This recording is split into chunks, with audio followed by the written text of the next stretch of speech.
이제 고린도전서 강의 이제 30번째 시간입니다. 고린도전서 15장 한번 펼쳐보십시오. 15장 50절부터 할 자리죠.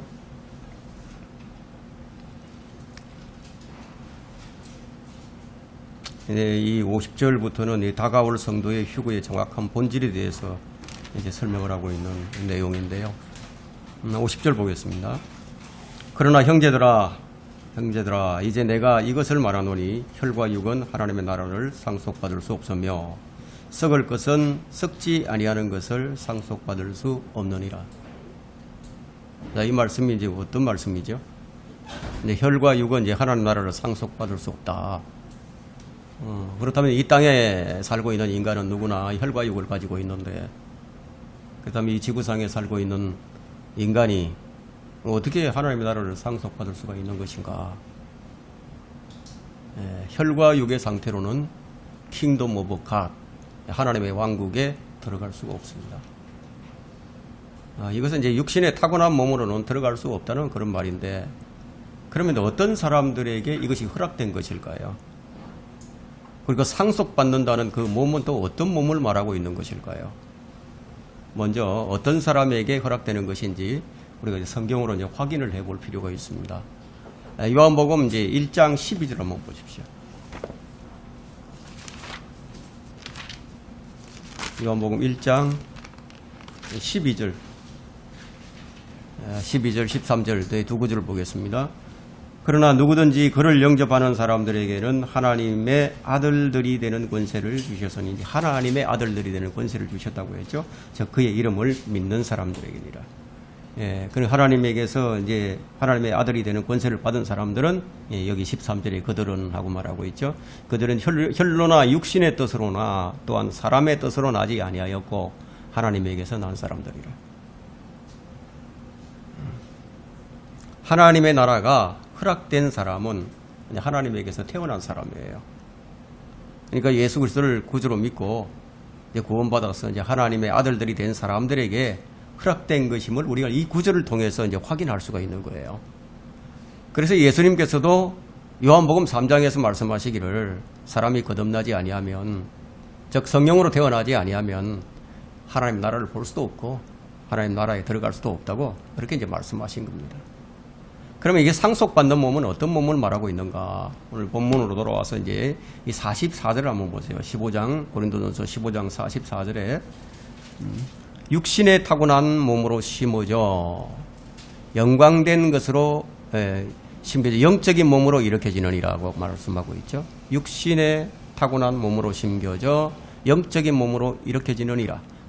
육신에 타고난 몸이 있고 또 영적인 몸도 있느니라. 자, 영적인 몸을 지금 말하고 있습니다. 그러면 지금 영적인 몸은 어떤 몸인가?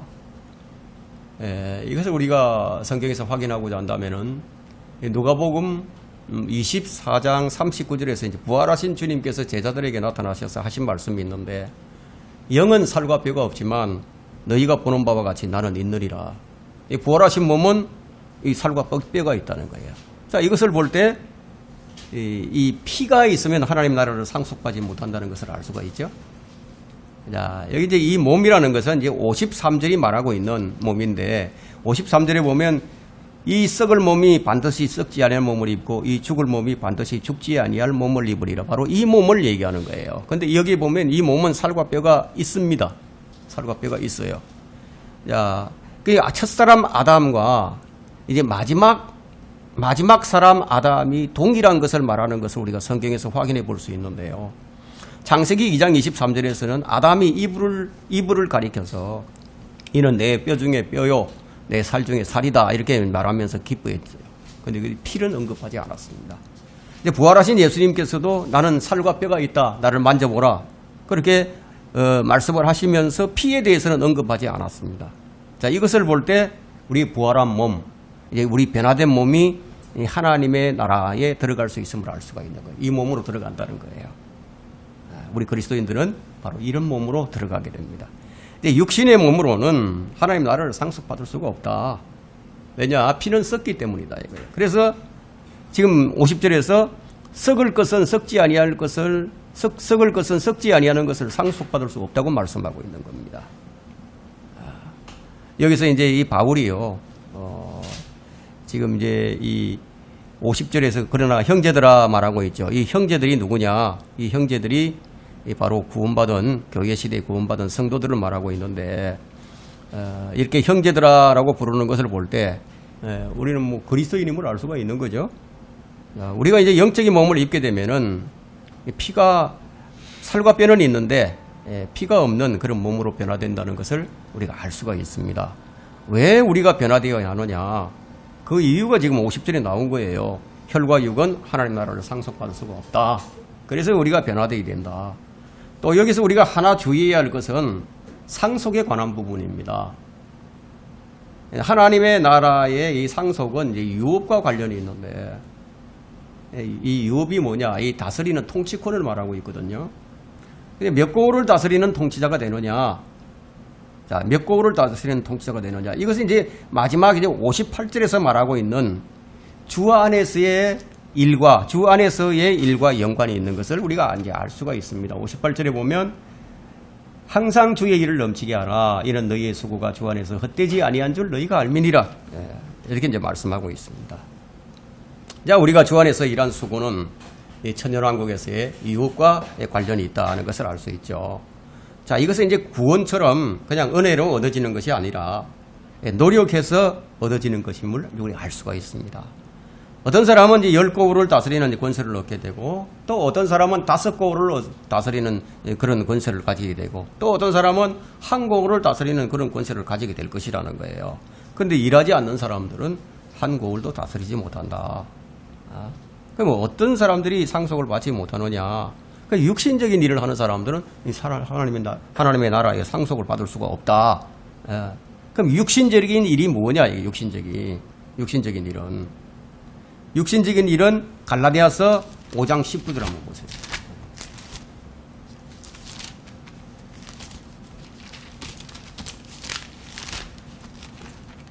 갈라디아서 5장 19절에 이제 육신의 일들이 분명히 나타나나니겠죠? 육신의 일들이 분명히 나타난다는 거예요. 예? 그럼 어떤 사람들에게서 나타나느냐? 육신적인 사람에겐 이 육신적인 일이 나타나지 않을 수 없다는 거예요. 그 일이 어떤 일이냐? 곧 간음과 음행과 더러운 것과 음욕과 우상숭배와 마술과 원수매점과 다툼과 질투와 분노와 투쟁과 분열과 이단들과 시기와 살인과 술취함과 흠청거림과 또 그와 같은 것들이라. 그러니까 이런 것들은 이제 육신적인 사람들에게서는 분명히 반드시 나타나게 돼 있다는 거예요. 내가 전에도 말한 바와 같이 미리 말하노니 그런 짓을 하는 자들은 하나님의 나라를 상속받지 못할 것이라. 21절까지 이렇게 말씀을 하고 있죠. 그러면 구원받은 성도들이 그러면 이런 짓을 하게 되면 어떻게 되느냐? 그 유업으로 이렇게 된다는 거예요. 자, 우리가 요한이서 8절에 한번 보세요. 요한이서 8절에 보면 너희 자신을 돌아보라. 너희 자신을 돌아보라. 이는 우리가 이루어 놓은 것들을 잃지 아니하고, 자, 우리가 이 쌓아놓은 상급을 잃어버릴 수 있다는 것을 의미하고 있죠. 우리가 이루어 놓은 것을 잃지 아니하고 온전한 상을 받으려는 것이라. 그러니까 상을 빼앗기지 않고 온전히 다 얻으려면은 어떻게 해야 된다? 우리 자신을 잘 돌아보아야 된다는 거예요. 육신적인 사람이 되어서는 안 된다는 것이죠. 그가 목사라고 하더라도 예배가 아닙니다. 자, 이 부분에 대해서는 우리가 고린도서 6장 9절에서 이미 우리가 확인한 바가 있습니다. 이제 에베소서 5장 5절을 하나 더 우리가 찾아볼 텐데요. 에베소서 5장 5절 한번 보세요. 에베소서 5장 5절에도 너희가 이것을 알거니와 음행하는 자나 더러운 자나 욕심 많은 자 곧 우상 숭배하는 자는 누구든지 하나님과 그리스도의 왕국에서 상속받을 것이 없느니라. 자, 그렇다면 이제 구원받은 사람이, 그리스도인이 영적인 몸을 입었어요. 입고 이제 천년왕국에 들어갔습니다. 그런데 그 육신적인 행동을 했던 그리스도인은요, 그 왕국에서 상속받을 것이 하나도 없게 된다는 얘기예요. 이 사람이 어떤 사람에 속하느냐 하면은 문화의 비유를 들어서 말씀하셨죠. 한 문화를 받아가지고 그냥 그대로 가지고 있다가 그대로 하나님께 드린 것이, 주님께 드렸다. 그러니까 그 사람 받을 게 하나도 없다. 자, 이 부분에 관해서는 주님께서 문화의 비유로서 설명하신 바가 있는데, 그게 달란트 비유를 말하는 게 아니에요. 달란트의 비유는 유대인들에게 주신 말씀이에요. 이제 개역 성경을 사용하는 사람들은 이 달란트의 비유와 머나의 비유를 잘 구분하지는 못합니다. 이 두 비유들이 같은 비유인 줄로 알아요. 머나라는 것은 이 이방인의 화폐고 달란트라는 것은 유대인의 화폐입니다. 화폐 단위란 말이에요. 그래서 이 비유는 그 성격이 달라요. 우리 구원받은 이방인들, 즉 이 교회 시대의 성도들에게 주님께서 어떤 문화를 주셨느냐? 한 문화, 일 문화를 여러분 모두에게 다 주셨단 말이에요. 그게 맡기셨어요. 근데 유대인들은 달라요. 유대인들에게는 어떤 유대인들에게는 5달란트, 어떤 유대인들에게는 2달란트, 어떤 유대인들에게는 1달란트를 맡기셨다 이게. 그 왜 그렇게 맡기셨느냐? 왜 이렇게 차별해서 맡기셨느냐? 뭐 이것이 어떤 차이가 있느냐? 이것은 이제 유대인들은요. 율법 아래 있는 이 유대인들은 제사장이 있죠. 선지자도 있어요. 서기관이 있습니다. 율법사들도 있어요. 직분이 차별적이에요. 그러나 이 신약의 성도들은 모두 영적인 제사장들이에요. 근데 구약의 성도들은 이 직급의 차이가 있기 때문에 5달란트, 2달란트, 1달란트 이렇게 맡겼는데 신약 성도들은 모두 영적인 제사장들이니까 직급이 차별이 없어. 그러니까 전부 1달란트, 한 문화씩을 주신 거야. 그래서 이 부분에 대해서 우리가 이 마태복음을 공부할 때 이미 다 배웠어요. 그래서 우리가 이 성경이 얼마나 중요한지를 모릅니다. 이것이 이제 종교개혁 성경을 벌인 개신교도들의 현실이에요. 기껏 카톨릭의 한거에서 나와가지고 이 400년도 채 되기 전에 다시 카톨릭으로 회귀해 버렸다는 거예요. 이것이 한국 교회의 암울한 현실입니다. 자, 51절로 넘어갑니다. 51절 보세요. 보라. 내가 너에게 한 가지 신비를 말하노니 우리가 다 잠잘 것이 아니요 오히려 우리가 모두 변화될 것이니. 이제 이 휴거라는 신비, 이 부활이라는 것은 이거 신비예요, 신비. 이게 한 가지 신비를 말한다. 예. 그리스도께서 공중 재림하실 때 이 주의 재림은 이 공중 재림과 지상 재림이 두 가지가 있다는 것을 말씀을 드렸죠. 주님께서 공중 재림하실 때 어떤 그리스도인은 이미 죽어서 땅 속에 묻혀서 잠들어 있는 자들도 있을 것이고 또 어떤 그리스도인은 뭐 주님 오실 때 살아있는 자들도 있을 것이라는 거예요. 그러나 이 잠든 자들이나 살아있는 자들이나 그들 모두가 다 몸이 썩지 않는 몸으로 변화되어서 휴거될 것이라는 거예요. 자, 이런 것들은 하나님의 계시가 사도 바울을 통해서 전해지기까지는 알려지지 않았던 신비였습니다. 그러나 이 대환란의 휴거, 대환란 성도들의 휴거에 관한 말씀은 이미 다 알려져 있는 신비였어요.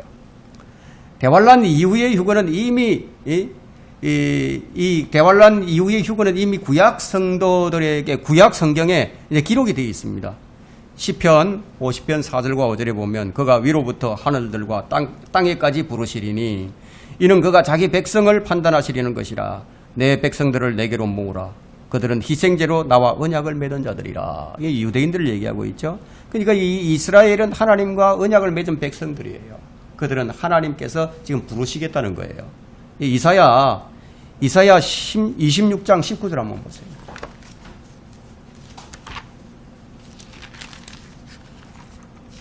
이사야 26장 19절부터 봅니다.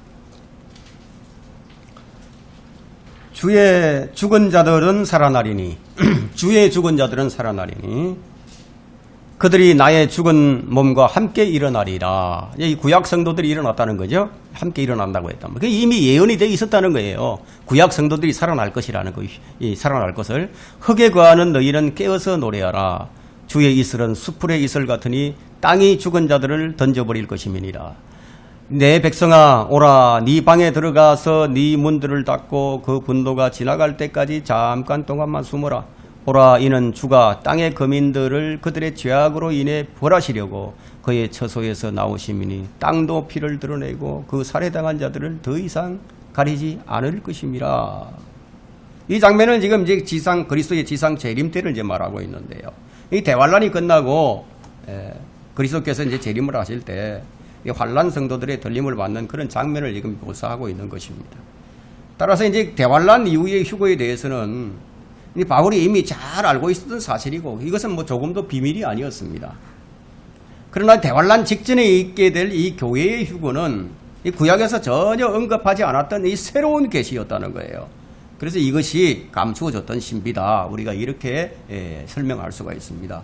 자, 본문으로 돌아와서 52절을 볼까요? 마지막 나팔 소리에 눈 깜짝하는 순간에 그러하리라. 나팔 소리가 나면 죽은 자들이 썩지 아니한 몸으로 일으켜지며 우리도 변화되리라. 눈 깜짝하는 순간이다. 모든 일이 눈 깜짝하는 순간. 찰나에 찰나.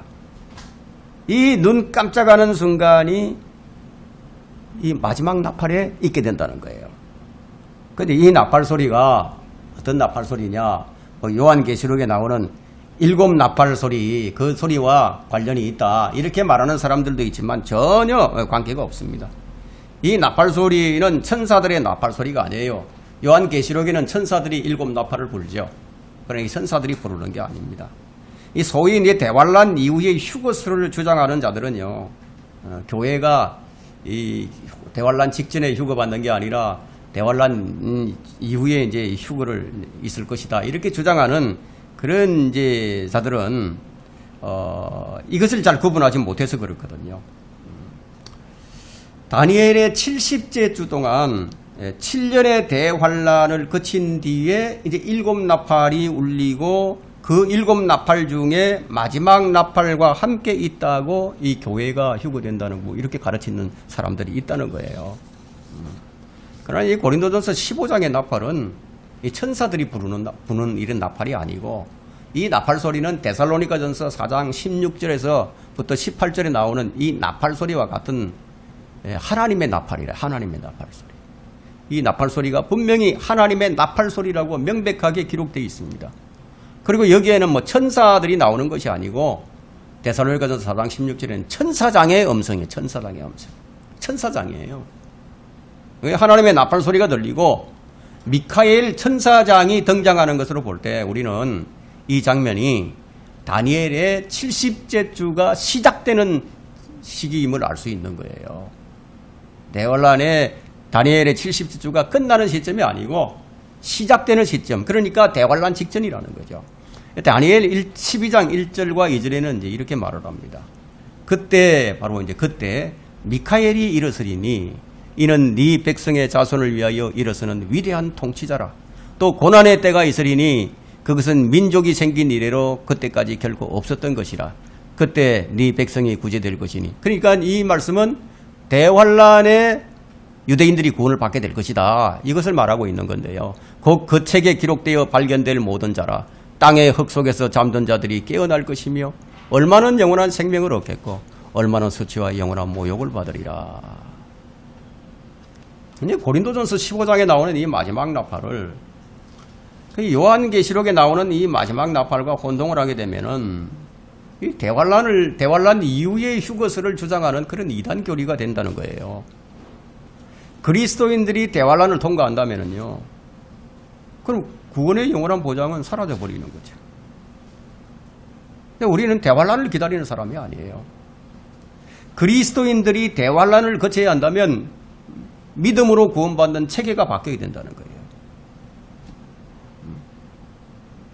성경에는 정확하게 휴거라는 이런 단어가 나오질 않아요. 우리가 랩추어 그러죠. 휴거 된다. 휴거. 단어는 나오지 않지만 이 단어는 어떤 의미가 있느냐. 강제로 보다라는 뜻을 가진 라틴어예요. 랍토. 라틴어 랍토에서 파생된 단어인데 휴거의 이 원래의 뜻과 정확하게 일치라는 거예요. 그러니까 우리가 공중으로 끌려 올라간다는 것은 강제적인 힘에 의해서 끌려 올라간다는 것이거든요. 그래서 주님께서 자신의 것을 찾아가기 위해서 얼마든지 그렇게 하실 수 있는 거죠. 너는 내 것이다. 올라와. 그러면 데리고 간다. 이거예요.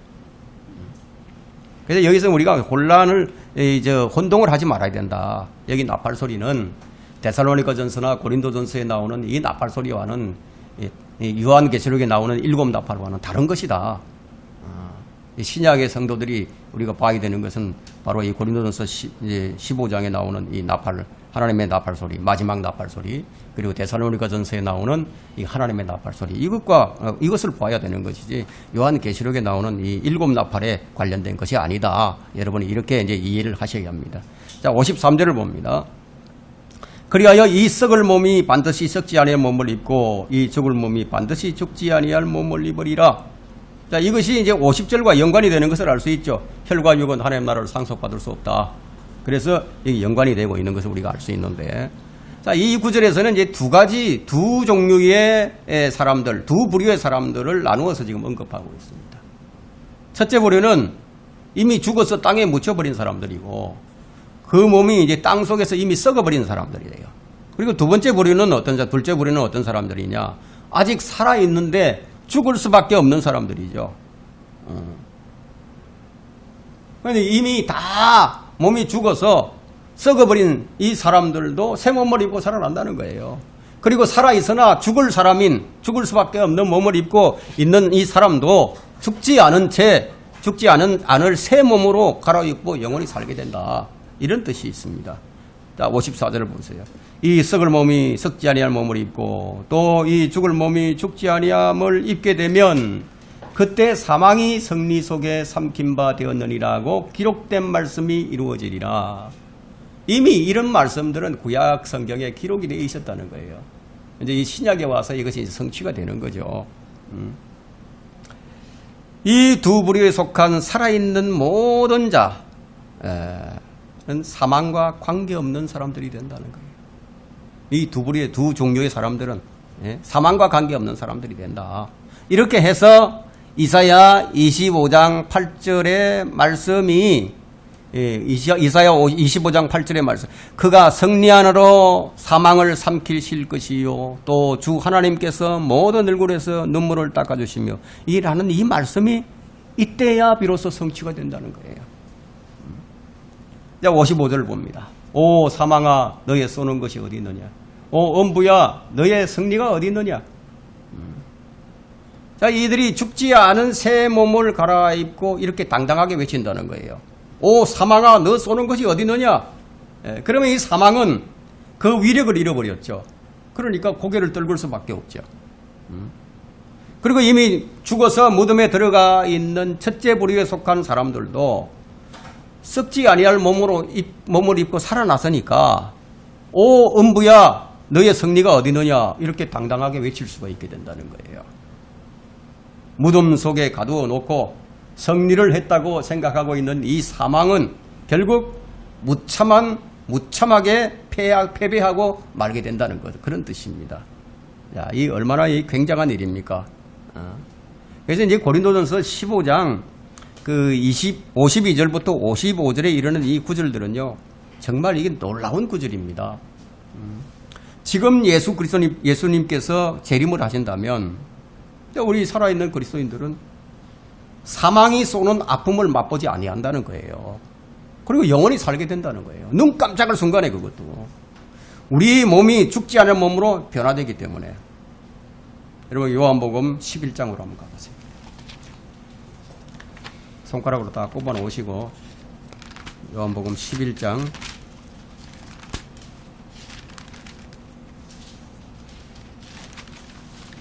요한복음 11장 22절부터 보겠습니다. 자, 잘 한번 주의 깊게 한번 보세요. 그러나 나는 지금이라도 주님께서 무엇이든지 하나님께 구하시면 하나님께서 주님께 주실 줄 아나이다 라고 하니 예수께서 그녀에게 말씀하시기를 너의 오라비가 다시 살아나리라고 하시더라.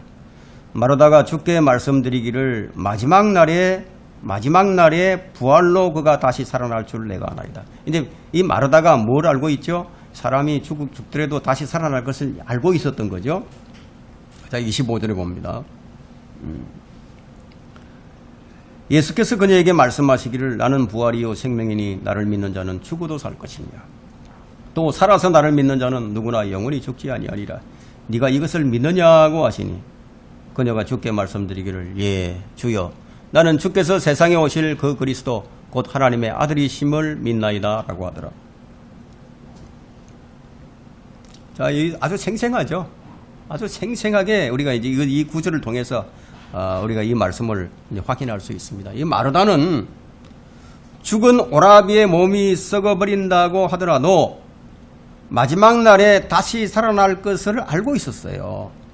이 마르다가 주님을 섬기는 일에 매우 분주하고 바빴던 사람이지만 그러나 성경을 알고 있었다 이거예요. 성경을 읽고 또 기도 드리는 데 있어서는 시간을 많이 소요했음을 우리가 여기 이 구절을 통해서 우리가 유추해 볼 수가 있습니다.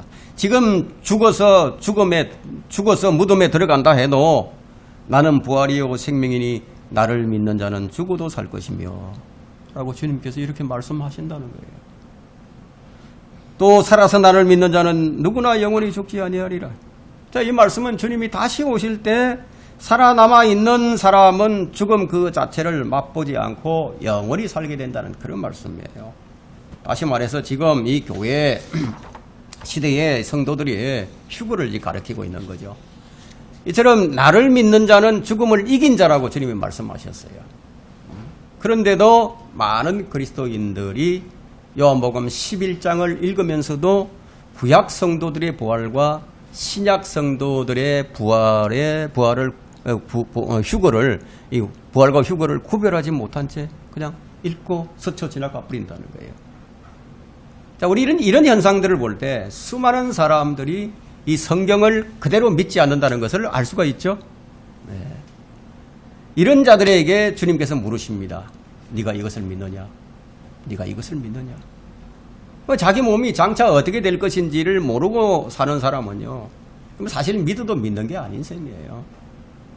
성경은 기록된 대로 이 문맥을 살피고 성경이 뭐라고 말씀하시는지를 귀를 기울일 줄 알아야 된다는 거예요.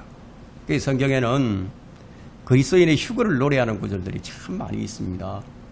그 가운데 이 솔로몬의 노래를 우리가 한번 찾아보겠습니다. 참고로 이제 개역 성경에는 이 솔로몬의 노래를 아가라고 이름을 붙여놓았어요. 아가. 영어 성경에는 The Song of Solomon으로 되어 있죠. 그럼 직역을 하게 되면 이게 솔로몬의 노래예요. 솔로몬의 노래 2장 8절과 9절 한번.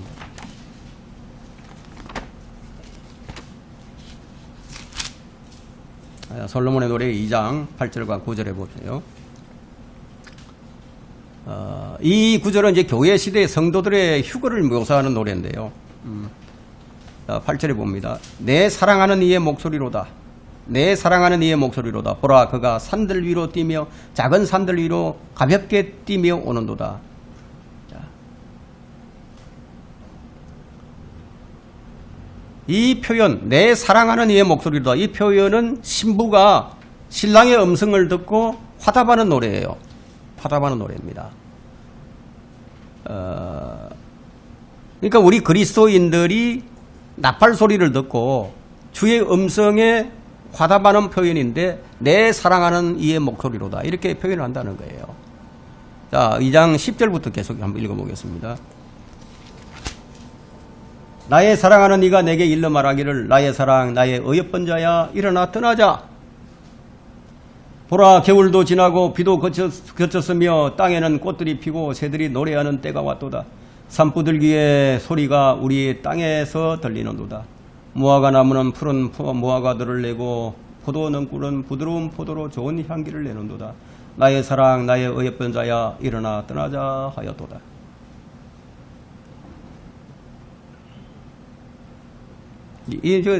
나의 사랑 나의 어여쁜 자야, 이게 누구죠? 예수 그리스도의 신부인 교회예요. 주님 오실 때 그분은 신부를 향해서 자 일어나 떠나자 이렇게 이제 말씀하실 거라는 거예요. 겨울도 지나고 비도 그쳤으니까 이제 봄이 찾아왔으니까 3월, 4월, 5월이 됐다는 얘기죠. 이게 무화과 나무는 이제 푸른 무화과 나무를 내고 또 무화과 나무는 지금 무엇을 말하는 것이죠? 푸른 무화과 나무를 낸다. 이 무화과 나무는 성경에서 무엇을 의미한다고 했죠? 유대인들이죠. 이 유대인들은 더 이상 뭐 열매를 맺지 못하는 그런 시들어 있는 나무가 아니고 이제 그들의 때가 온다는 거예요. 그들의 때가 온다는 거예요. 그 데살로니가 전서에서 주님의 호령이 이제 나오는데, 주의 호령이 나오는데, 솔로몬의 노래에서는 내 사랑하는 이의 목소리도다 이렇게 묘사되고 있습니다. 욥기에서는 어떻게 이게 지금 묘사가 되느냐 하면 위험 있는 아주 위험의 목소리로 아주 천둥같이 천둥 같은 소리를 천둥 소리같이 내시는 음성으로 지금 묘사되고 있고, 이 음성이 들리는 순간 모든 구원받은 그리스도인들은 순식간에 하늘로 끌려 올라가게 된다는 거예요.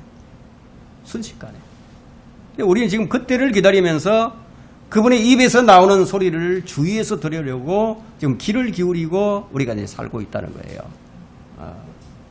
주님께서 자신의 신부를 데리러 오실 때 하늘에서 들리는 음성이 호령소리예요. 호령소리. 그게 이제 내 사랑하는 이의 목소리로 들린다. 우리에게는 천둥 소리처럼 들리기도 하고 나팔 소리처럼 들리기도 한다. 그러면 이 땅에 살아남아 있는 구원받은 성도들, 이제 주님의 몸인 교회를 데리고 가시기 위해서 주님께서 내시는 음성이라는 거예요. 그리고 이 음성에 대해서 언급하는 이 구절들은 모두 대환란 직전에 있을 휴거를 아주 강력하게 지지해주는 그런 구절들입니다. 그 천둥 소리 같은 주의 호령이 지금 당장이라도 들려올지도 몰라요.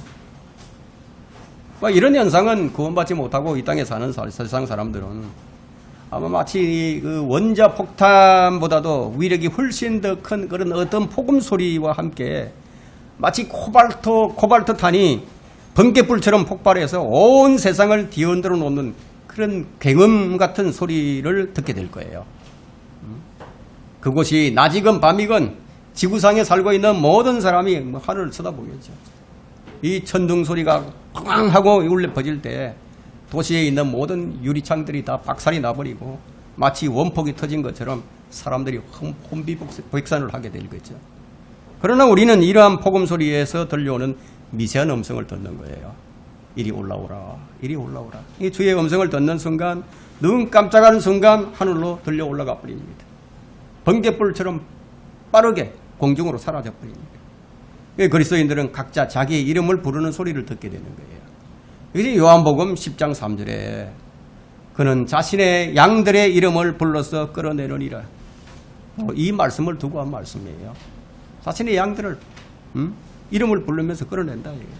우리가 이처럼 끌려 올라가고 난 다음에 이 땅은 꽝 하는 소리와 함께 순식간에 아수라장이 되겠지만 도대체 무슨 영문인지를 모르죠. 그게 아우성 치면서 이 강대국들의 이 대통령들은 서로 이 긴급 통화를 해대면서 무슨 일이 일어났는지 아주 알아보려고 야단 법석을 들고 시가지에는 어떤 일이 나겠습니까? 경찰차와 소방차들이 요란한 사이렌 소리를 울리면서 이리저리 달리게 되겠죠. 상황 파악을 좀 하느라고 정신을 차리지 못할 겁니다. 근데 가정에서는 이제 구원받지 못한 남편이 구원받은 아내가 사라진 것을 보고 영문을 몰라서 당황을 하겠죠. 달리던 자동차들도 하늘을 나는 비행기에서도 교회에서도 진짜로 믿는 사람은 다 사라지고 없어질 것이라는 거예요. 그 성경에서 언급하고 있는 모든 상황을 종합해 보면 이러한 광경이 벌어질 것이라는 거예요. 이것이 55절의 성취예요. 55절에 오 사망아 너의 쏘는 것이 어딨느냐, 오 음부야 너의 승리가 어딨느냐. 이것은 구약에서 알려지지 않은 신비였어요. 그러나 이 신비는 바울에 의해서 벗겨졌고 우리에게 지금 밝혀졌습니다. 56절을 보겠습니다. 사망에 쏘는 것은 죄요 죄의 능력은 율법이라. 여러분이 지금까지 성경을 공부해오면서 성경이 매우 논리적인 것이라는 것을 발견했을 겁니다. 그리고 일관성이 있다. 원칙과 법칙이 있음을 아마 여러분들이 발견을 했을 거예요. 이런 벌이라는 이 날아다니는 이 벌은요, 꿀벌은 침을 쏘고 나면 상대방을 죽이고 자신도 죽죠. 죄가 우리를 쏘고 나면요, 우리도 죽지만 죄도 죽는 것과 마찬가지예요. 그래서 우리는 죄는 우리가 죽어야 하지만 우리가 이제 서로 죽게 되는 것이란 말이에요. 그러니까 피장파장이 된다는 얘기인데, 죄는 죽음을 요구할 능력이 있습니다. 이 능력이 바로 율법의 능력이라고 얘기합니다. 율법은 우리의 죄에 대해서 목숨을 내놓으라, 생명을 내놓으라고 요구할 권리가 있어요. 이제 우리가 죄가 있는 한 그 요구에 굴복할 수밖에 없어요. 죽을 수밖에 없는 거예요.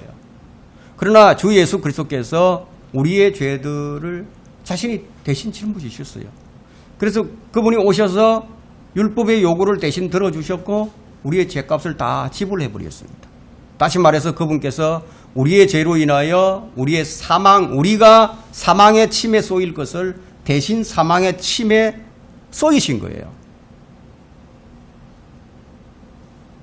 그래서 우리의 죄는 그분의 죽음으로서 피장파장이 돼가지고 소멸돼 버렸다. 오 사망아 너의 쏘는 것이 어디 있느냐? 더는 없다는 거예요. 그래서 바울은 지금 의기양양하게 지금 외치는 겁니다. 오 사망아 너의 쏘는 것이 어디 있느냐? 오 음부야 너의 승리가 어디 있느냐? 그런데도 사망의 법은 아직도 윙윙거리면서 믿는 자들을 위협하기도 합니다. 구원의 확신이 없는 사람들은 그래서 여전히 죽음을 두려워하죠. 하지만 두려워할 필요가 없다는 거예요. 그리스도께서 이미 그 사망의 법에 쏘여서 죽으셨기 때문에 이제 그 법이 더는 위력을 발휘하지 못한다는 거예요. 그 죄가 예수님을 쏘았어요. 사망이 쏘았어요. 그리고 그것으로 자신도 죽었어요. 이제 끝났어요. 꿀벌이 침을 쏘고 죽는 것처럼. 그런 의미로서 지금 말을 하고 있는 것입니다. 그래서 더 이상 이제 그 법이 더는 위력을 발휘하지 못한다.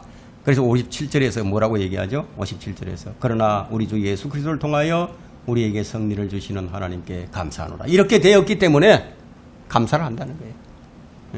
주 예수 그리스도를 통해서 사망은 패배를 했고 그 대신 우리가 승리를 거두게 되었다. 이렇게 해서 우리가 감사를 하는데 이런 약속을 보장받은 사람이라면 어찌 해야 되겠는가 하고 58절에 지금 말을 하고 있다. 58절에 그러므로 하고 이렇게 되었기 때문에 그러므로 하고 흔들리지 말라.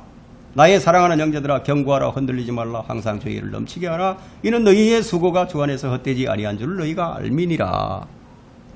이 말씀은 우리가 마음에 반드시 새겨두어야 할 위대한 구절입니다. 흔들리지 말라 이거예요. 경고하라는 거죠.